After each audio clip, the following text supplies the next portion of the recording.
welcome. I am Tamara, and today we are going to make a super simple sewing project. These ear warmers. I have two versions for you. The first version is going to use one piece of fabric, two seams, super easy. The second version is just as easy, a few extra seams, but you're going to use two pieces of fabric. So I like the two pieces of fabric for two reasons. You can use up some more of your stash if you have a smaller piece of fabric you want to use.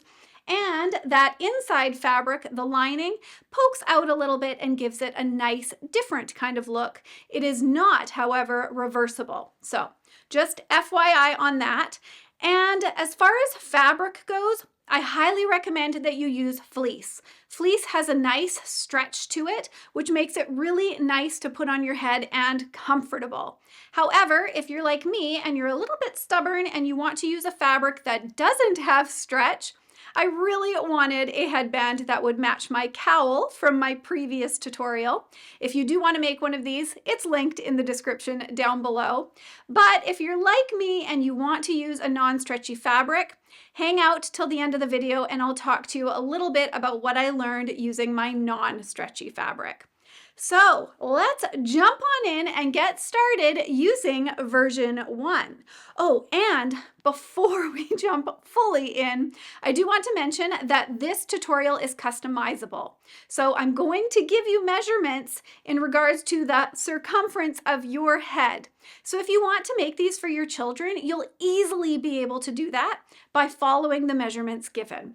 So now let's jump on in and get started. The first version, you will use one piece of fabric, preferably fleece, and you will cut your fabric so that the stretchier part of your fleece is the long part of your fleece. To figure out the long length, you will measure the circumference of your head. For myself, that was 22 inches, and then you will add 2.5 inches to that. That will give you the length of the fabric that you will cut. The height of your fabric, you will cut that at 11 inches high. Then take your fabric and fold it right sides together along that long edge.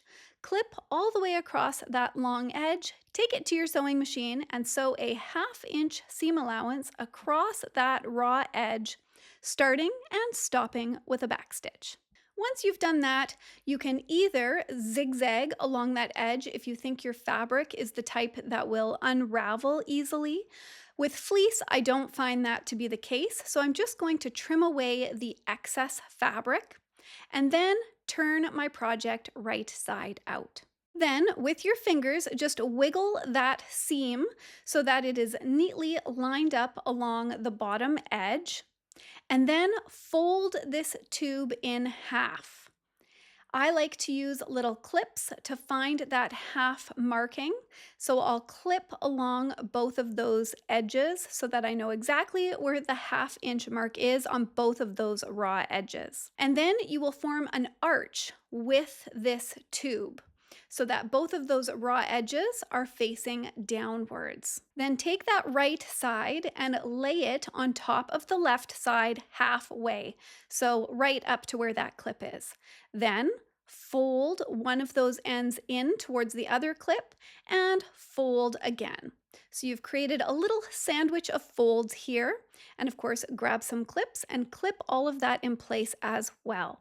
Then you are going to take this to your sewing machine and sew a 1/2 inch seam allowance along that edge, starting and stopping with a backstitch. However, this is a very thick amount of fabric, so I have a few tricks up my sleeve to help you do this easily. Now, my sewing machine did come with this little gray tool, so your sewing machine may have as well. But just in case it didn't, I do have that and a stiletto linked in the description down below for you if you're interested in using either of these. Start by lifting your presser foot up so that you can get it up and over all of that thick fabric. Then use that little gray tool that I'm showing you here to tuck under the back end of that sewing foot. It helps the sewing foot to be a little bit more flat. If you find it even needs more height, you could even fold a piece of cardboard to tuck under the back of your sewing foot. Then, using your sewing stiletto, you can push down on all of that thick fabric and you're pushing it down towards the feed dogs. So it's giving the feed dogs extra oomph to actually pull that fabric through underneath that needle. Once you get going, you really don't need that sewing stiletto anymore. However, I love to continue to use it because it keeps my fingers far away from that sewing needle. So you can continue sewing across that thick seam, of course, starting and stopping with a back stitch. And then we're going to go back to our cutting table. And now that we've sewn that final seam, you can see that we've got a little bit of thickness here.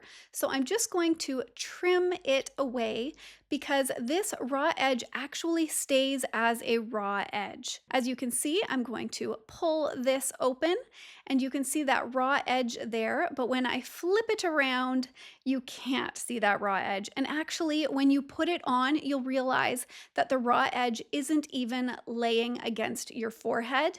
It's just tucked inside that knot. So that is how simple it is to do version 1. Version 2 is just as simple, but now that you watched version 1, I'm sure you're understanding the concept of customizing it a little bit to your size head, whether you want to make it for a child or maybe for a friend who has a very grand head. If you like this tutorial, I am going to ask if you please give it that thumbs up. That will let YouTube know that it's a good tutorial, and then YouTube will share it with others. And of course, if you love beginner simple sewing tutorials like this one, hit that subscribe button so you don't lose me here on YouTube.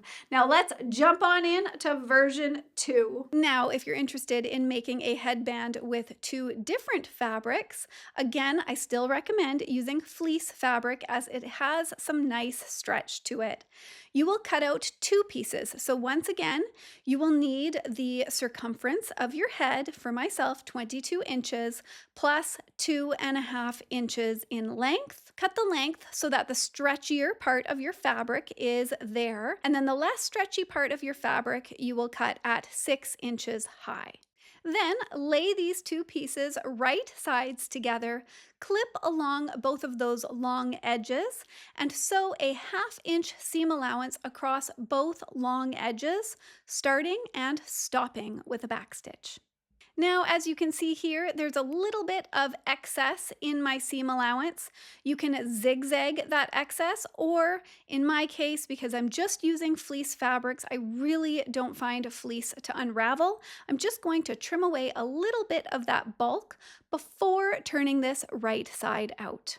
Then wiggle both of those seams so that they are lined up neatly before folding those raw edges in half. So I have it all stacked up, but you can do these individually as well. And you can mark this with a pencil if you'd prefer, but I really like to mark the half edge of those raw edges with clips. I find it much easier when I'm doing my next step. Lay your tube with the fabric that you want face out on your headband, face up when you do this next step. Curve your tube so that it is in an arch, and then line up the bottom edges with those clips, folding the outer 2 edges inwards.